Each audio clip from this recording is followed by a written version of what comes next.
அனைவருக்கும் வணக்கம். இப்போ நம்ம பார்க்க போகிற தகவல் எதை பற்றி அப்படின்னா 2026 சட்டமன்ற தேர்தல் தமிழகத்தில் நடைபெறவிருக்கிறது. அந்த தேர்தல் சம்பந்தமான ஒரு தகவல் தான் நம்ம பார்க்க போகிறோம். வாங்க நம்ம வீடியோக்குள்ளே போகலாம். என்ன அப்படின்னா 2026 தமிழக சட்டமன்ற தேர்தல் ஒரு முக்கியமானதாக அனைத்து மாநிலம் முழுவதும் பார்க்கப்படுகிறது. அது ஏன் அப்படின்னா கடந்த ஆண்டு ஆட்சி செய்த அதிமுக தற்போது சுக்குநூறாக உடைந்து கிடைக்கிறது. அதோட எதிரொலியாக அவர்கள் தலைமையில் சந்தித்த தேர்தலில் அவர்கள் பெற்ற வாக்கு சதவீதம் மற்றும் தேர்தலில் அவர்களோட நிலை என்ன அப்படின்றத உங்களுக்கே தெரியும். அதாவது நடந்து முடிந்த நாடாளுமன்ற தேர்தலையே எடப்பாடி தலைமையிலான அதிமுக மிக பெரும் சரிவை சந்தித்தது. அதாவது மிக மிக தென் மண்டலத்திலேயே கிட்டத்தட்ட 4வது இடத்துக்கு தள்ளப்பட்டது. டெபாசிட் கூட கிடையாது.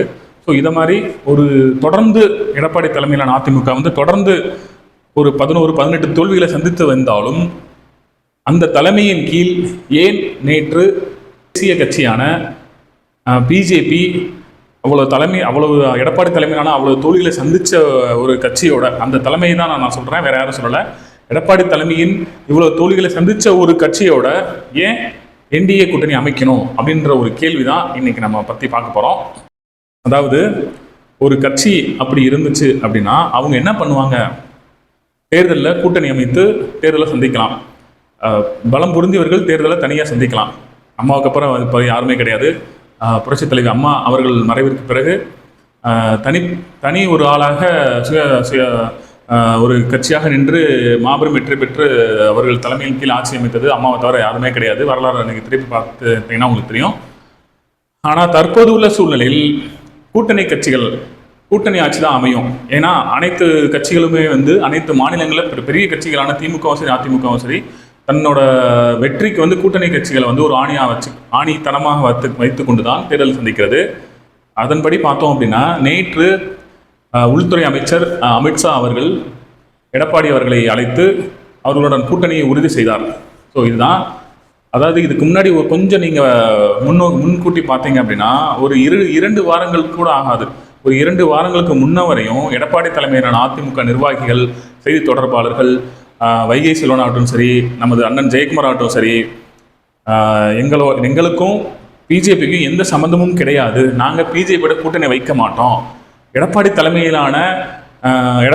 கீழ் தான் கூட்டணி அமையும், ஸோ இதில் பிஜேபி கண்டிப்பாக இடம் பெறாது அப்படின்னு அழுத்தம் திருத்தமாக சொல்லி கொண்டிருந்த வேளையில் திடீரென்று டெல்லிக்கு அழைப்பு வந்ததன் காரணமாக மதிப்புக்குரிய எதிர்க்கட்சி தலைவர் எடப்பாடி பழனிசாமி அவர்கள் டெல்லி போயிட்டு வந்தார்.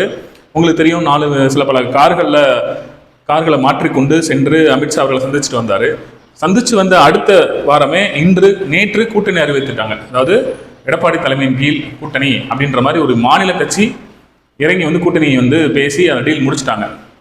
ஸோ இதில் எனக்கு டவுட் என்ன அப்படின்னா, ஏன் தொடர்ந்து தோல்விகளை சந்தித்த எடப்பாடி தலைமையின் கீழ் தோல்விகளை சந்தித்த ஒரு கட்சி ஒரு தலைமையை வைத்து எப்படி ஒரு மாநில கட்சி மாநிலத்தில் ஆட்சி புரிகின்ற கட்சி எப்படி இவர்களை தேர்ந்தெடுத்தார்கள் அப்படின்றத நீங்கள் கொஞ்சம் உற்று நோக்கணும். அதோட உண்மை என்னன்னு தெரியும்.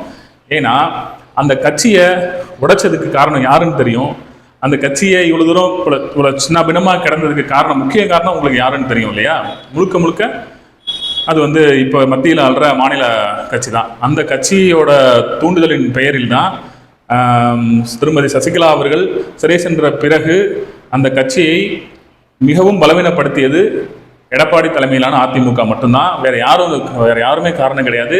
அந்த செயலை செய்ய சொன்னது திரைமறைவிலிருந்து செய்ய சொல்றது யாருன்னு பார்த்தீங்கன்னா கூட உங்களுக்கு நல்லா தெரியும். அப்பட்டமா தெரியலனாலும் திரைமறைவிலிருந்து மற்ற பிற கட்சிகள் சொல்ற காரணங்களும் சரி, அவங்க மேற்கோள் காட்டி சொல்ற விஷயங்களும் சரி, திமுக என்ற ஆளுங்கட்சியும் சரி, எல்லாமே சொல்ற ஒரே வார்த்தை என்னன்னா, அதிமுக என்ற கட்சியை பிஜேபியிடம் அடகு வைத்து விட்டார்கள் என்றுதான் சொல்றாங்க. ஸோ அவங்க கருத்தை நம்ம அவ்வளோ சீக்கிரம் எளிதில் நம்ம ஏற்றுக்கொண்டு தான் ஆகணும். ஏன்னா அந்த மாதிரியான சூழ்நிலைகள் தான் நடக்குது தற்போது. இப்போ பாயிண்ட் என்ன அப்படின்னா, ஏன் எடப்பாடி தலைமையிலான தொடர்ந்து தோல்விகளை சந்தித்த அதிமுக மீது பிஜேபி ஏன் ஏறி குதிரை சவாரி செய்ய வேண்டும் அப்படின்னு நீங்கள் உற்று நோக்கணும். ஸோ அதுக்கு முன்னாடி நடந்து முடிந்த நாடாளுமன்ற தேர்தலில் எடப்பாடியோட அவங்க கூட்டணி கிடையாது. ஆனால் கூட்டணி இல்லாமல் ஒரு மிகவும் அதிகமான இடத்துல ஒரு ஒரு நல்ல ஒரு நல்ல ஓட் ஷேர் வச்சுருந்தாங்க.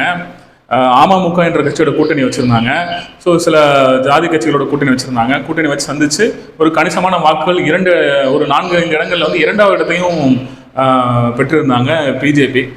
ஆனால் அப்போது அவங்க அதிமுக கூட்டணி கிடையாது. ஆனால் இப்போ ஏன் அவங்க வந்து அதிமுக கூட்டணி வைக்கணும், அதுவும் இந்த சட்டமன்ற தேர்தலில் குறிப்பாக, அதுவும் இன்னமும் நேரம் காலங்கள் இருக்குது, அவங்க ஏன் இந்த கூட்டணியை அமைக்கணும் அப்படின்னு நீங்கள் சற்று சிந்திச்சு பார்க்கணும். அதுவும் தொடர்ந்து தோல்வியை சந்தித்த எடப்பாடி தலைமையின் கீழ் ஏன் அவர்கள் இந்த தேர்தலை சந்திக்க வேண்டும் என்று உற்று நோக்கணும் அப்படின்னா, பிஜேபி என்ற ஒரு கட்சிக்கு அதிமுக என்ற ஒரு கட்சி வளர்வது கண்டிப்பான முறையில் அது சாத்தியமில்லாத ஒரு செயல். அதன் மீது ஏறி குதிரை சவாரி செய்து அந்த குதிரையை குழி தோண்டி புதைப்பது மட்டுமே பிஜேபியோட முக்கியமான குறிக்கோளாக இருக்கும். ஏனென்றால் அவருக்கு நன்றாக தெரியும், கட்சி ஒன்று சேர்ந்தது என்றால் மிகவும் பலம் பொருந்தியவர்களாக ஆகிவிடுவார்கள், நமது கட்சியை வளர்க்க முடியாது. எனவே எடப்பாடி அவர்களின் மீது ஏறி அமர்ந்து குதிரை சவாரி செய்து அந்த குதிரையை புதைத்துவிட்டு, அதிமுக என்ற ஒரு கழகத்தையும் புதைத்துவிட்டு, பிஜேபி என்ற ஒரு மாநில கட்சியை தமிழகத்தில் வேரூன்றி வளர்வதற்கு போடப்பட்ட அச்சாரமே இந்த கூட்டணி. இது உண்மை. அதாவது நன்றாக எழுதி வச்சுக்கோங்க, 2026 தேர்தலையும் ஒற்றுமை இல்லாத அதிமுகவோட இணைந்து என்னதான் நீங்க குதிரை சவாரி செய்தாலும் அது தோல்வியை சந்திக்க தான் போகிறது என்பது கழக மற்றும் அந்த அதிமுக பயணம் செஞ்ச எம்ஜிஆர் வழி, அம்மா வழியில் உள்ள தொண்டர்கள், நிர்வாகிகள் உள்ள ஒரு குமுறலா தான் இருக்கு. உளவுத்துறையை உங்க கையில வச்சிருக்க நீங்க இந்த விஷயம் தெரியாம இருக்க மாட்டீங்க. அப்படி தெரிஞ்சு இருந்தும் நீங்க வந்து இந்த எடப்பாடி தலைமையிலான நீங்க அந்த கூட்டணியை அமைச்சீங்க அப்படின்னா அதுக்கு காரணம், மக்கள் பரவலா பேசப்படுற ஒரே காரணம் தான், ஏற்கனவே மூழ்கி கொண்டிருக்க கப்பலை ஏறி இன்னும் மூழ்கி அடிச்சு அந்த கப்பலை அப்படியே சமாதி கட்டிட்டு பிஜேபி என்ற ஒரு கட்சி வளர்வதற்கான அச்சாரம் தான் இதாக பார்க்கப்படுவதாக பொதுமக்கள் கருதுகிறாங்க. எது எப்படியோ அதிமுக என்ற மன்னிக்கவும் எடப்பாடி தலைமையிலான அதிமுக அது ஒரு மூழ்கி ஆல்ரெடி மூழ்கிய கப்பல், இன்னமும் அதுக்கு வந்து சமாதி கட்டும் விதமாக செயல்பாடு நடந்து கொண்டிருக்கின்றது. வீடியோ பிடிச்சிருந்தா லைக் பண்ணுங்க, ஷேர் பண்ணுங்க, கமெண்ட் பண்ணுங்க. தேங்க்ஸ்.